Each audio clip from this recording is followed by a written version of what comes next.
Velcro's prime had been burning for 4 billion years.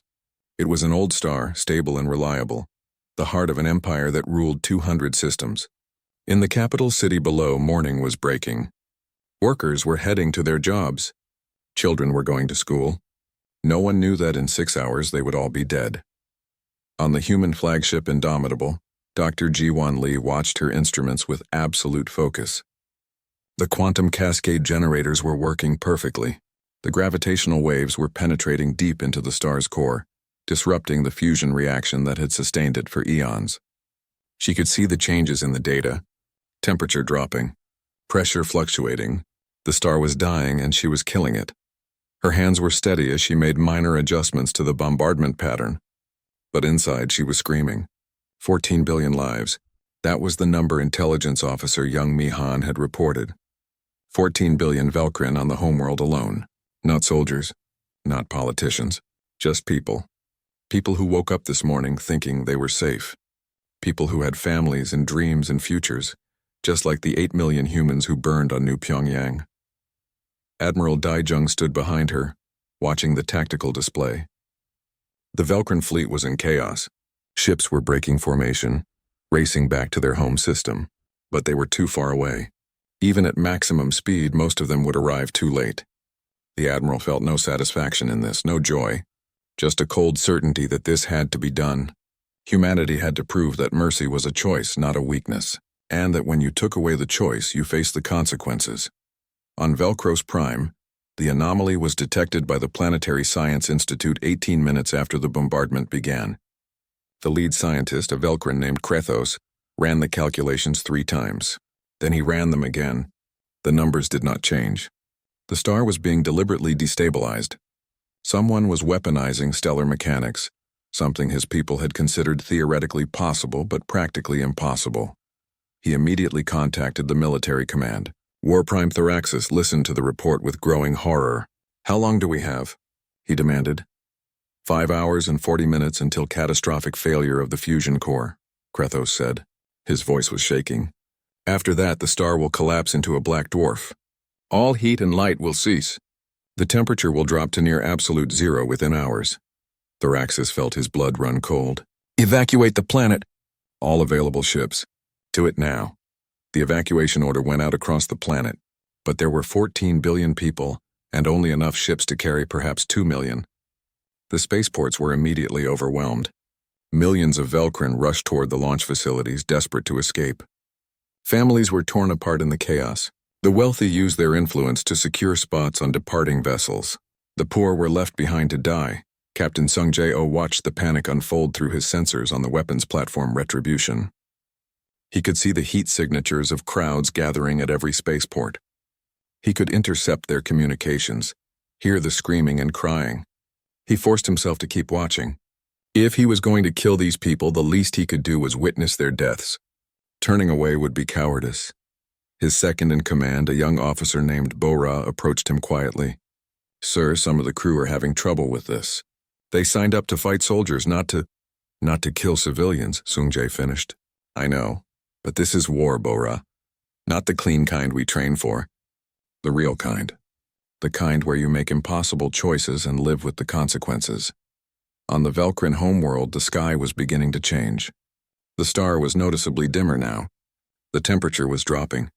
People looked up and saw their sun dying before their eyes. Some fell to their knees and prayed to their gods. Others rioted, smashing windows and looting stores in their final hours. Most simply went home to be with their families when the end came. A Velcrin mother named Shiva held her 2 children close in their small apartment. The evacuation ships were all full.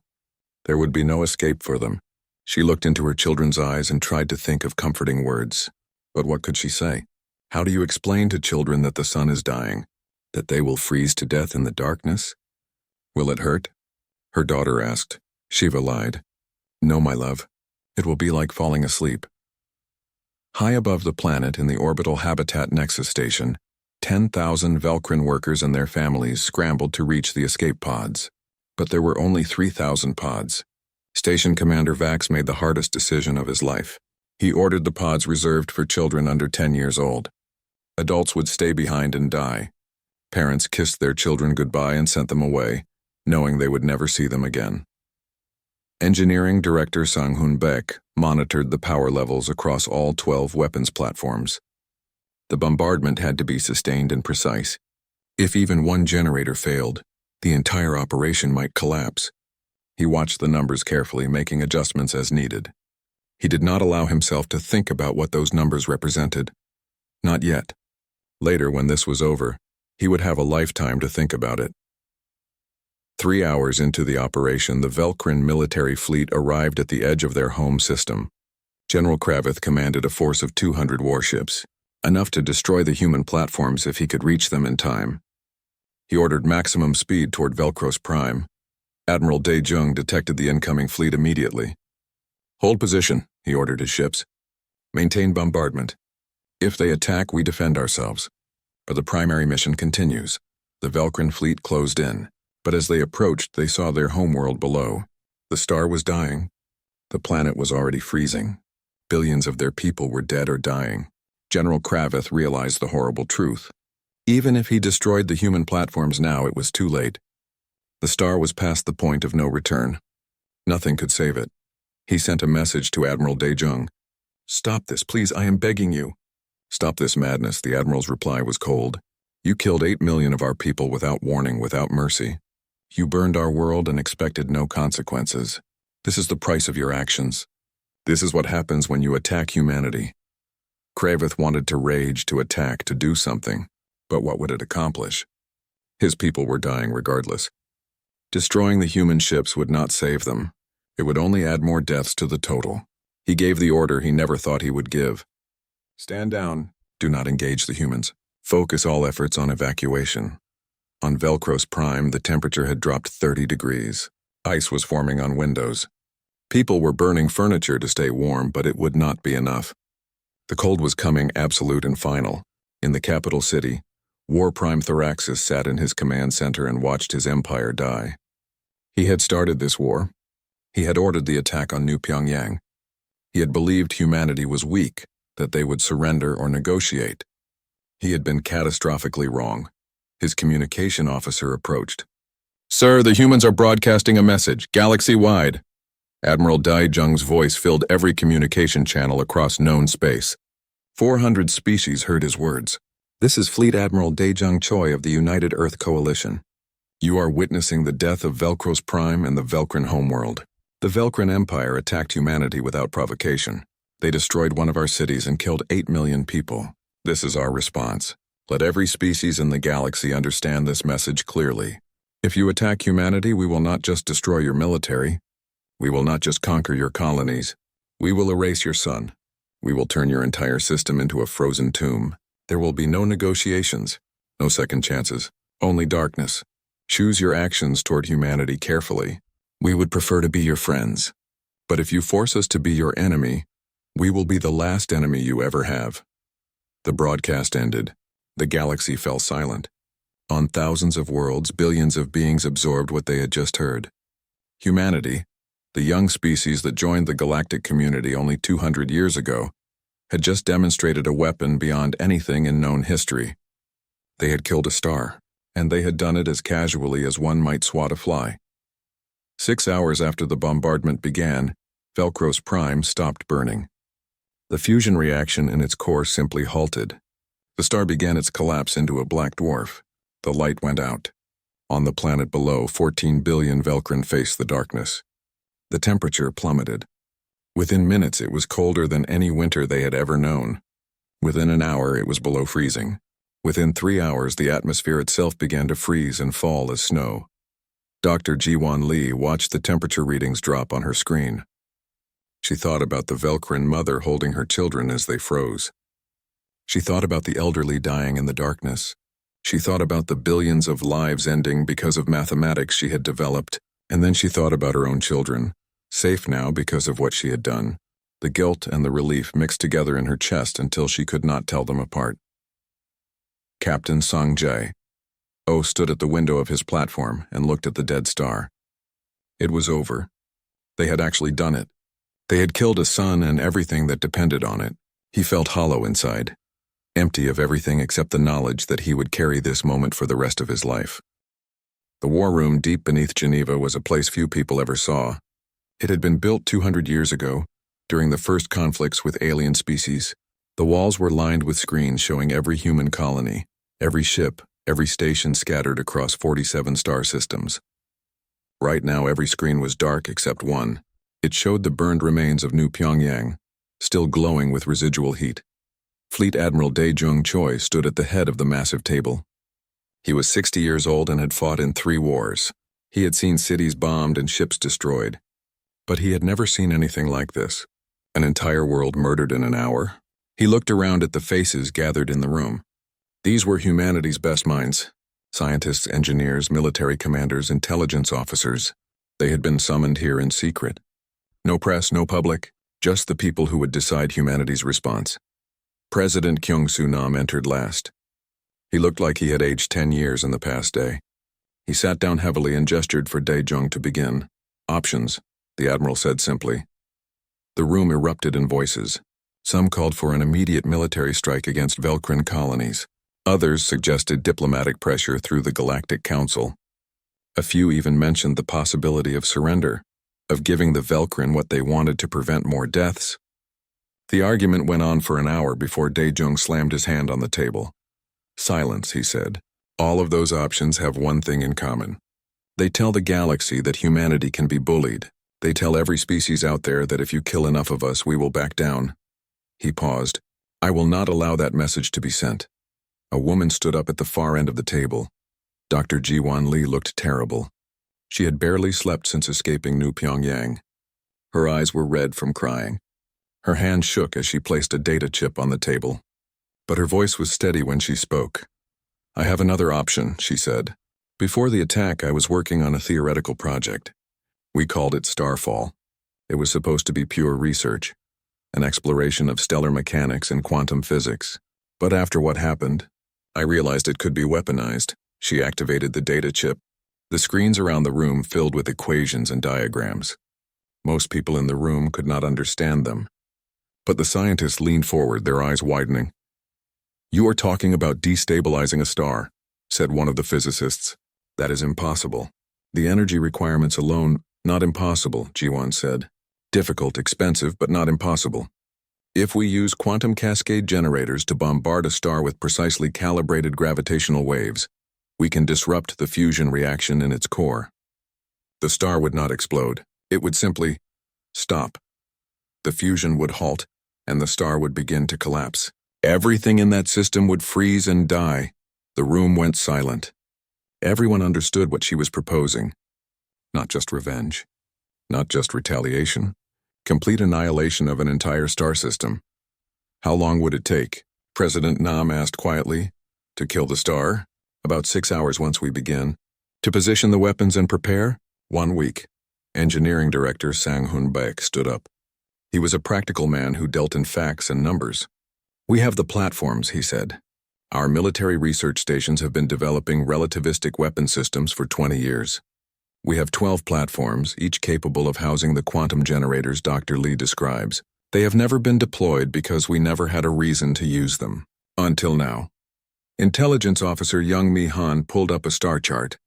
She was young, only 29, but she was the best intelligence analyst in the coalition.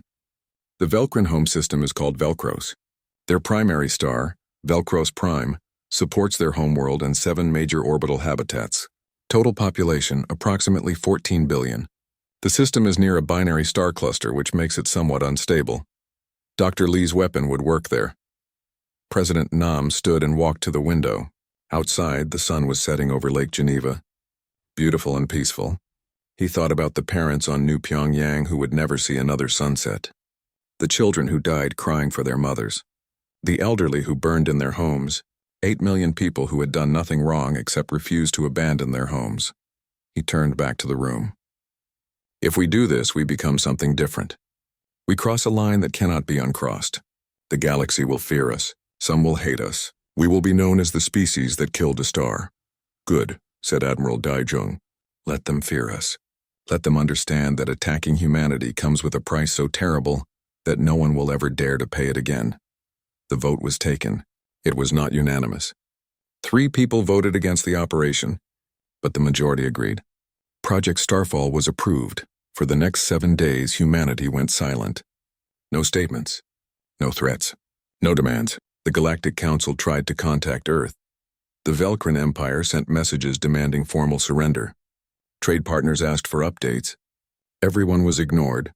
Human space became a void of silence, and that silence frightened the galaxy more than any threat could have. In the Velcrin capital, War Prime Thoraxis celebrated his victory. He had proven that humanity was weak, that their expansion could be stopped. His council was already dividing human territory among themselves. They assumed Earth was preparing to surrender. They assumed wrong. On the human research station Archimedes, Dr. Jiwan Lee worked without sleep. She refined the calculations, checked every equation 1,000 times. This had to be perfect. One mistake and the weapon would fail. The other scientists tried to get her to rest, but she refused. Every time she closed her eyes, she saw her children's faces. She saw her world burning. The work was the only thing keeping her sane. Engineering Director Sang-Hoon Baek oversaw the movement of the 12 weapon platforms. Each one was the size of a small city, packed with quantum generators and power cores. They had to be moved in complete secrecy, traveling through routes that avoided all major shipping lanes.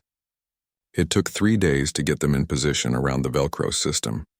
The Velcrin detected some unusual quantum signatures, but they dismissed them as human defensive preparations.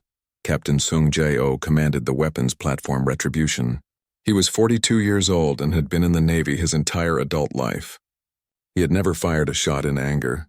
Now he was preparing to kill billions of people. He gathered his crew and spoke to them honestly. "What we are about to do will haunt us for the rest of our lives," he said.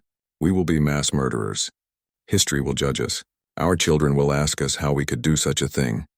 And the only answer we will have is this. They burned our people alive, and we made sure no one would ever do it again. If any of you cannot accept that, you can leave now. No shame. No judgment." No one left. On the 6th day, Admiral Daejung sent a message to all ship commanders. It was short. "Prepare for Operation Prometheus Falling. Execute on my mark." On the 7th day, exactly 1 week after New Pyongyang burned, the Admiral sat in his command chair on the flagship Indomitable. Dr. Jiwan Lee was beside him, monitoring the quantum generators. Around Velcro's Prime, 12 massive platforms powered up their weapons. The star had been burning for 4 billion years. In 6 hours, it would be dead. Admiral Daejung looked at the chronometer. The time had come. He thought about giving a speech saying something meaningful, but there was nothing to say. This was not about glory or justice or revenge. This was about sending a message that would echo across the galaxy for 1,000 years. He pressed the communication button. "All platforms, fire." Across the Velcro system, 12 quantum cascade generators began bombarding the star with exotic particles and gravitational waves. The effect was not immediate. For the first few minutes, nothing seemed to happen. The star continued to burn as it always had. But deep in its core, the delicate balance of fusion was being disrupted. The pressure was changing. The reaction was slowing. In the Velcrin capital city, scientists detected the anomaly 18 minutes after the bombardment began. They ran the calculations 3 times because they could not believe the results. Someone was killing their star. It was impossible. It was insane. But it was happening. War Prime Thoraxis received the report and felt fear for the first time in his life. He ordered immediate evacuation of the homeworld. But there was no time. You cannot evacuate 14 billion people in 6 hours. Most of them would never make it off the planet. Most of them would die. The humans watched through their sensors as panic spread across the Velcrin communication networks. Ships launched from orbital stations packed beyond capacity, racing to escape the system. But even light-speed travel could not save them all. The star was dying, and it would take everything with it. The news spread across the galaxy at the speed of light.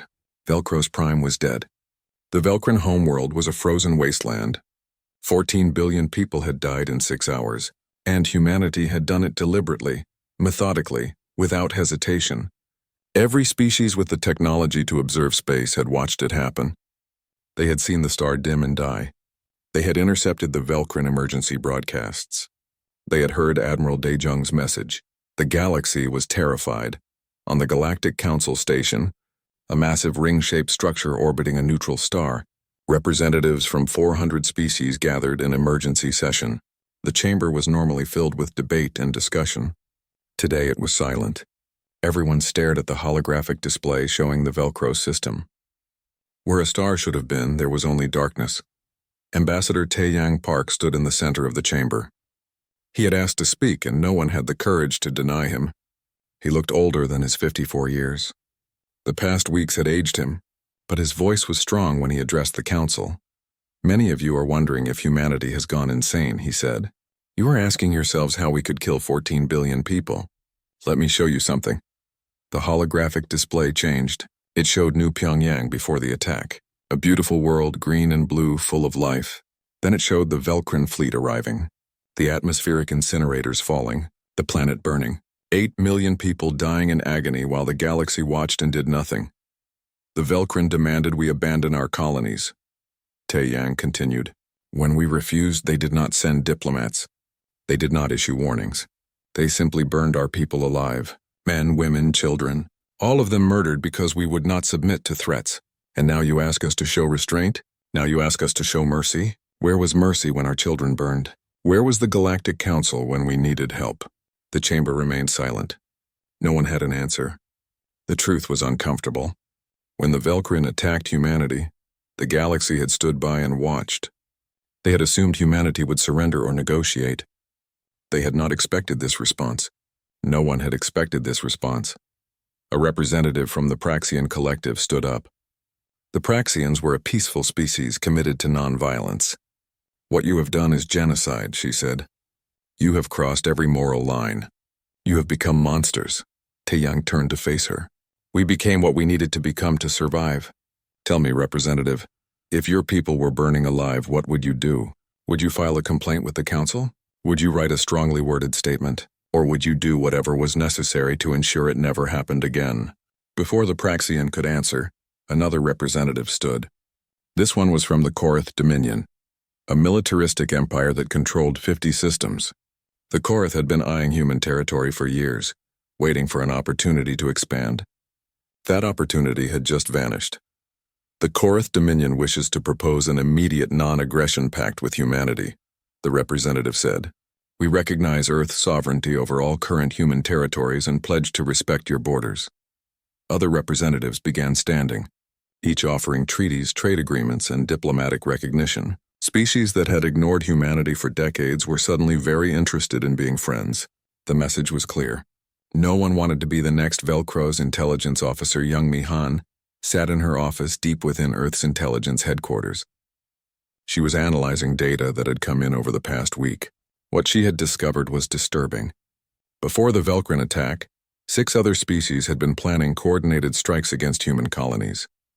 They had been encouraged by the Velcrin ultimatum, believing that humanity was vulnerable and weak.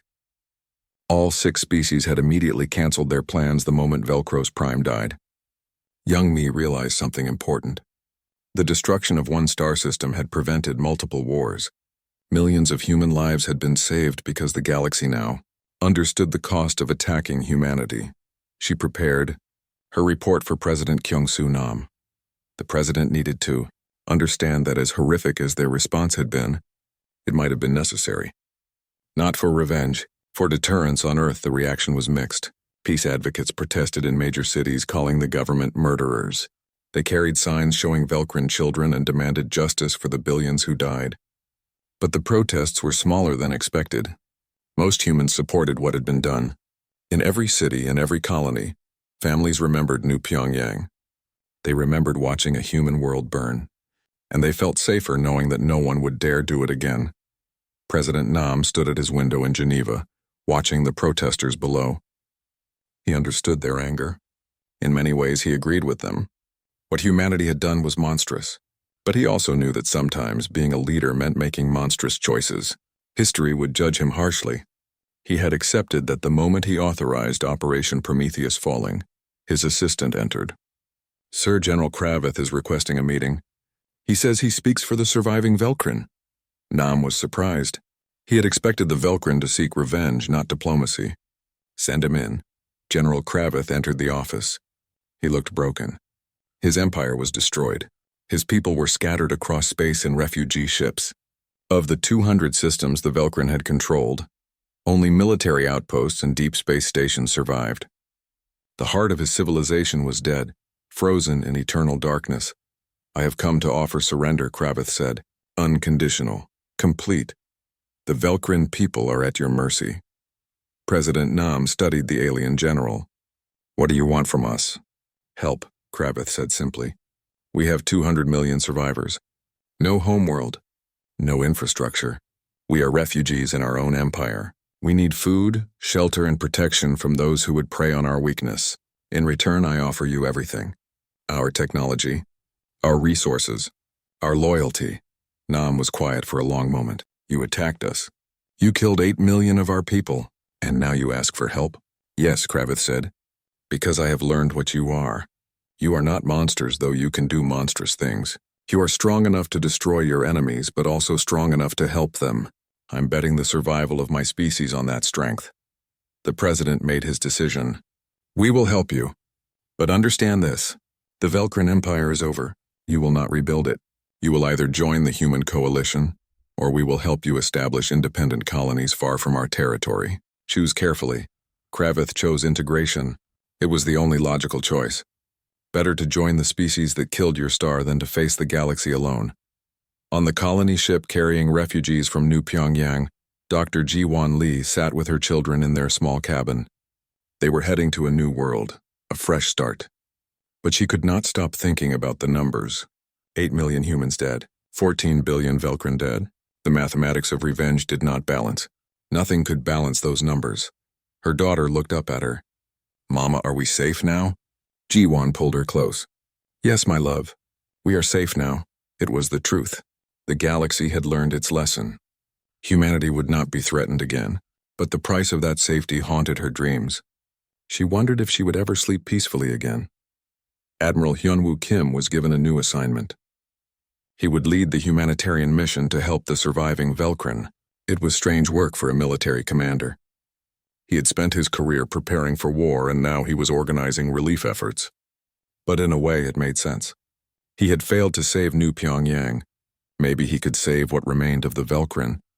His first action was to open human colonies to Velcrin refugees. Many humans protested. These were the people who had burned their world. Why should humanity help them? But Kim gave speech after speech explaining that helping the Velcrin was not about kindness. It was about proving that humanity was better than their enemies, that they could show mercy even when none had been shown to them. Slowly, the protests died down.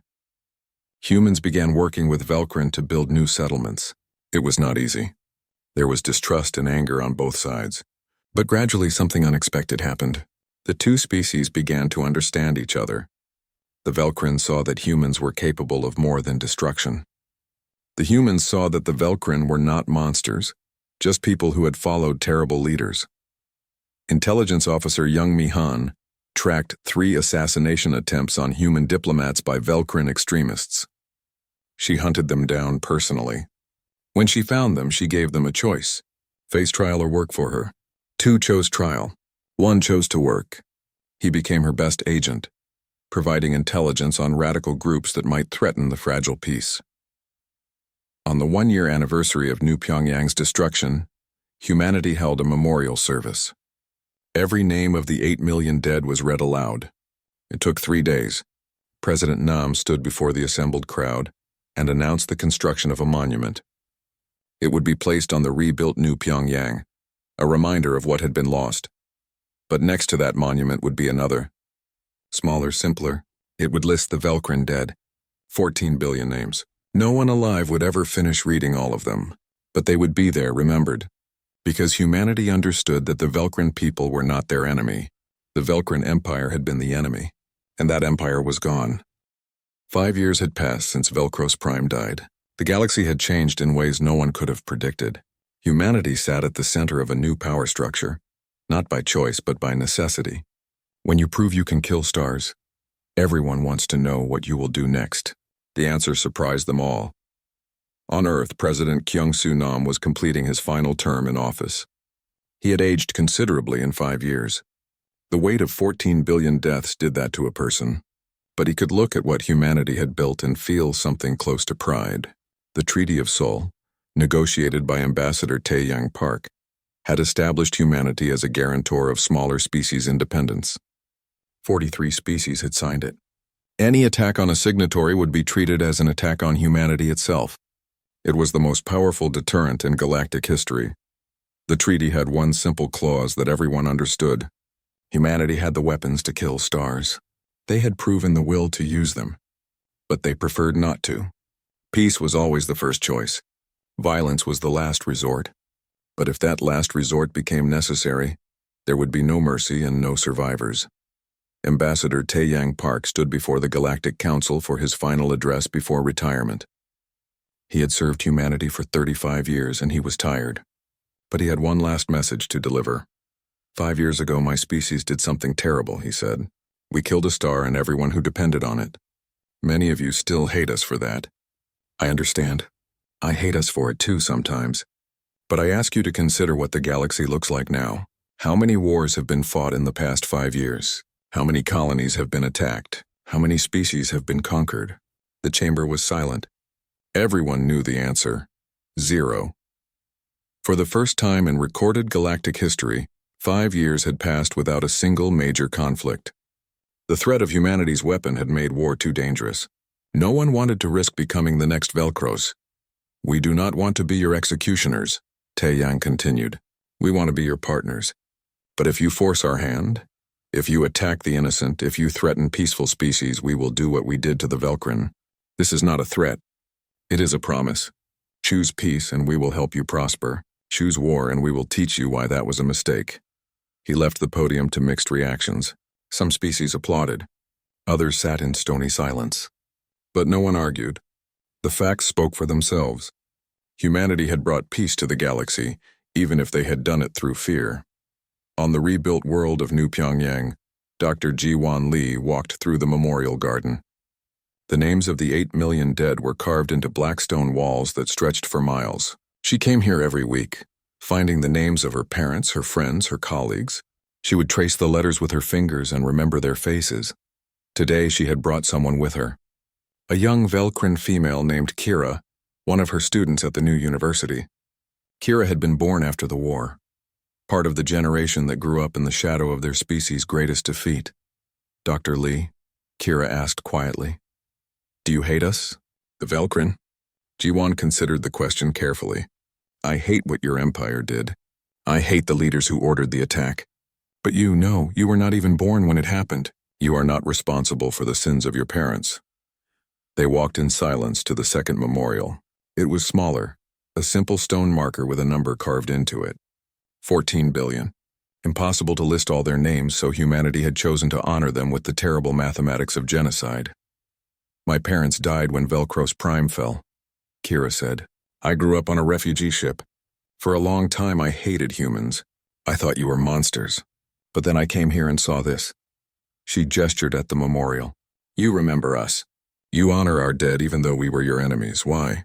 Because they were not our enemies, Ji-Wan said. The Velcrin Empire was our enemy. Your parents, the billions who died, they were just people caught in the middle of a war they did not start.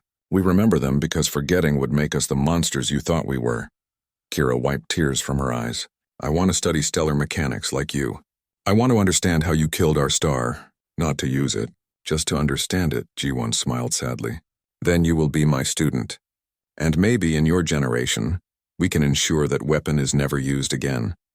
At the military headquarters on Mars, Admiral Hyunwoo Kim oversaw the decommissioning of 8 of the 12 quantum weapons platforms. President Nam had ordered it as his final act in office. Humanity would keep 4 platforms as a deterrent, but the rest would be dismantled. It was a gesture of good faith, a way of showing the galaxy that humanity was serious about peace. Engineering Director Sang-Hoon Baek supervised the dismantling personally. He had built these weapons and now he was taking them apart. It felt right somehow. The platforms had served their purpose. They had prevented wars just by existing. But keeping all 12 was overkill and it sent the wrong message. 4 was enough for deterrence. More than that was just intimidation. Captain Sung Jae, now promoted to Commodore, commanded the defensive fleet. His ships patrolled human space and protected the smaller species that had signed the Treaty of Seoul. It was good work, satisfying work, He was still haunted by the 6 hours he spent killing Velcros Prime. He suspected he always would be. But at least now he was protecting people instead of destroying them. His fleet had been called to action 3 times in 5 years. Each time, aggressive species had backed down the moment human ships arrived. The deterrent worked. No one wanted to test whether humanity would actually use their star-killing weapon again. The uncertainty was enough to keep the peace. Intelligence Officer Young-Mi Han had been promoted to Director of the Office of Interspecies Justice. Her job was to track war criminals from any species and bring them to trial. She had captured 17 Velcran commanders who had participated in the attack on New Pyongyang. They would face trial under galactic law. But she had also pursued human officers who had committed atrocities during humanity's earlier wars. Justice had to be blind to species if it was going to mean anything. One of her targets had been War Prime Thoraxis himself. He had survived the fall of Velcros, escaping on one of the last ships to leave the system. Young-Mi hunted him for 3 years before finally tracking him to a remote mining station. When she found him, he was working as a simple laborer using a false identity. She could have arrested him. Instead, she sat down and talked to him. Thoraxis was a broken man, haunted by the billions who died because of his decisions. He had started the war that destroyed his own people. He lived with that knowledge every day. Why did you do it? Young-Mi asked. Why attack New Pyongyang? Because I thought you were weak, Thoraxis said. I saw a young species new to the galaxy, and I thought we could push you around. I was wrong. I was catastrophically, apocalyptically wrong, and my people paid the price for my arrogance. Young-Mi studied him. You know I am supposed to arrest you. I know. I have been waiting for this day. Honestly, I will welcome it. Perhaps in prison I can finally stop seeing their faces, the billions who died because of me. But Young-Mi did not arrest him. Instead, she recruited him. Thoraxis became a consultant for the Office of Interspecies Justice, using his knowledge of military strategy to prevent conflicts before they started. He would never forgive himself for what he had done. But at least he could work to ensure no one else made the same mistakes. General Kravith had become one of humanity's strongest allies. He commanded a mixed force of human and Velcran ships, protecting the border regions where pirates and raiders operated. His crews were fiercely loyal, grateful to humanity for giving them a second chance when the galaxy had written them off as defeated enemies. He met regularly with Admiral Hyun-Woo Kim to coordinate defensive operations. The two had become friends, bonded by their shared experience of losing everything and rebuilding from the ashes. They never talked about the war directly, but sometimes, late at night, they would share a drink and remember the people they had failed to save. On the 5th anniversary of the fall of Velcros, humanity held another ceremony. This time it was not just a memorial. It was a celebration of peace. Representatives from 300 species attended. The venue was New Pyongyang, rebuilt and thriving. The city had 8 million inhabitants again, though now they included dozens of different species living together. President Ara Jong, who had succeeded Kyung-Soo Nam, gave the keynote speech. She was younger than Nam, only 45, and she represented a new generation of human leadership. One that had grown up in the shadow of humanity's greatest atrocity. We gather here to remember 2 numbers, she said, 8 million and 14 billion. The first number represents what we lost. The second represents what we did. Neither number can be changed. Neither can be forgotten. But we can choose what those numbers mean going forward. Do they represent the beginning of endless revenge? Or do they represent the price we paid to build something better? She gestured to the crowd, which included humans and Velcran standing side by side. We choose to build something better. We choose to honor the dead by ensuring their deaths meant something. We choose peace not because we are weak, but because we are strong enough to show mercy. The morning sun rose over New Pyongyang like it had for the past 50 years since humans first settled this world. Ji-Won Lee stood at her kitchen window, watching her 2 children play in the garden below. The flowers were blooming early this season, their purple petals swaying in the gentle breeze. She smiled and turned back to prepare breakfast. In 3 hours she would be at the university, teaching her quantum physics class. Life was simple here, far from Earth, far from the politics of the inner systems. She had no way of knowing that in 2 hours, everyone she loved would be dead. Across the city, Ambassador Taeyang Park sat in his office at the Colonial Administration Building. He was tired. The past 3 weeks had been nothing but meetings, arguments, and threats. The Velcrin Empire had sent their final message yesterday. It was simple and brutal. Leave all your colonies beyond the Sol system, or we will remove you by force. Tai Yang had spent 30 years as a diplomat. He knew how to read between lines, how to find compromise where others saw only conflict. But this time there was nothing to negotiate. The Velcrin wanted humans gone, and they were not interested in talking. He had sent his response to Earth that morning. Humanity would not abandon their colonies. They would not run from threats. The answer was no. High above the planet, Admiral Hyunwoo Kim watched his tactical display with growing concern. 3 unidentified ships had just appeared at the edge of the system. Then 6 more. Then 20. His defense fleet consisted of 4 frigates and 2 destroyers. Good ships, well-trained crews, but hopelessly outnumbered. He opened the emergency channel to all colonial stations. This is Admiral Kim. All civilians are to proceed immediately to evacuation centers. This is not a drill. I repeat, this is not a drill. The alarms began to wail across New Pyongyang. Ji-won grabbed her children, confusion and fear mixing in her chest. The evacuation centers were 20 minutes away by car. She ran to the garage, strapping her daughter and son into their seats with shaking hands. The streets were already filling with people. Everyone moving in the same direction, everyone trying not to panic. Admiral Kim knew he could not win this fight, but he could buy time. His ships moved into defensive formation between the planet and the Velcrin fleet. The enemy vessels were massive, each one 3 times the size of his largest destroyer.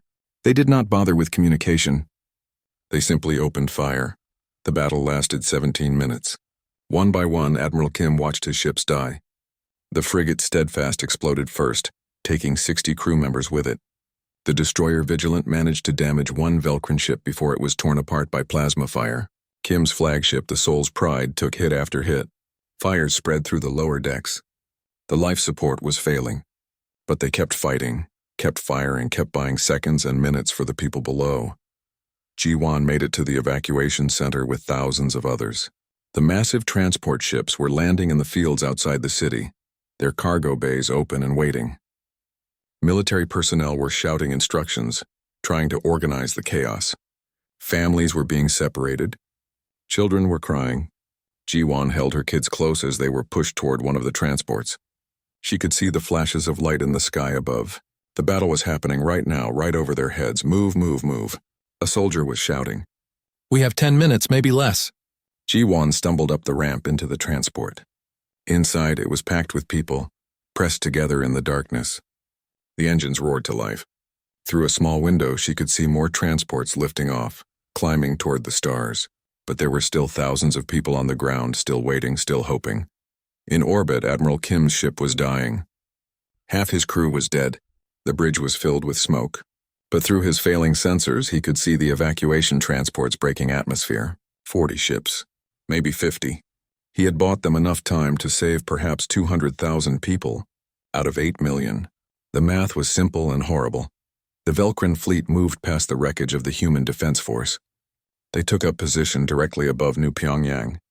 On the flagship, Warprime Thraxis gave a single command. Deploy the atmospheric incinerators. The weapons fell from orbit like silver rain. They were not bombs. They were something far worse. Each device contained a catalyst that would react with oxygen, spreading through the atmosphere in a cascading chain reaction. The air itself would become fire. Ambassador Taeyang Park stood at his office window as the sky began to change color. He had sent his family on the first transport. They were safe, but he had chosen to stay. Someone needed to witness this. Someone needed to remember. The sky was turning orange, then red, then white. The temperature was rising. He could feel it through the glass. People in the streets below were running, but there was nowhere to run to. The fire was everywhere. He picked up his communicator and began recording. This is Ambassador Taeyang Park of New Pyongyang. The Velcrin Empire has deployed atmospheric incinerators. The colony is lost. 8 million souls will die here today. I am sending this message to Earth, to the Coalition, to anyone who can hear. Remember what they did to us. Remember that we asked for peace and they brought fire. Remember. The glass exploded inward. The fire took him before he could finish. Ji-won's transport broke through the upper atmosphere and into space. Through the window, she watched her world burn. The entire planet was glowing now, wrapped in flames. She pressed her children's faces against her chest, shielding their eyes from the sight. But she watched. She forced herself to watch. Her husband had been at work in the Southern District. Her parents lived near the university. Her friends, her colleagues, her neighbors, all of them were down there. All of them were burning. The transport pilot received clearance to jump to faster-than-light travel. In seconds, New Pyongyang disappeared from view. But Jiwon knew she would never stop seeing it. That image would be burned into her mind forever, just as the fire had burned through her world. Admiral Kim's ship finally died. Life support failed completely. In his last moments, floating in the darkness of his ruined bridge, he thought about his crew.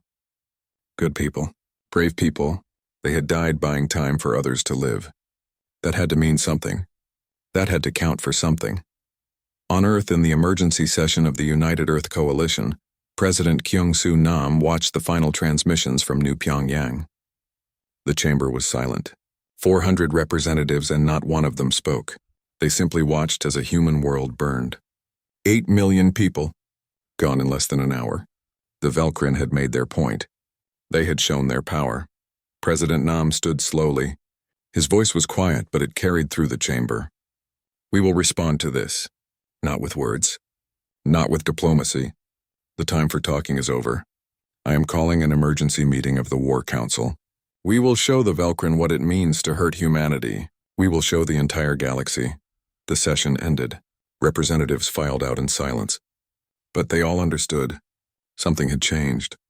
Humanity had been pushed too far. And now the galaxy would learn what happened when you burned human children alive. The war was about to begin. But it would not be the war anyone expected.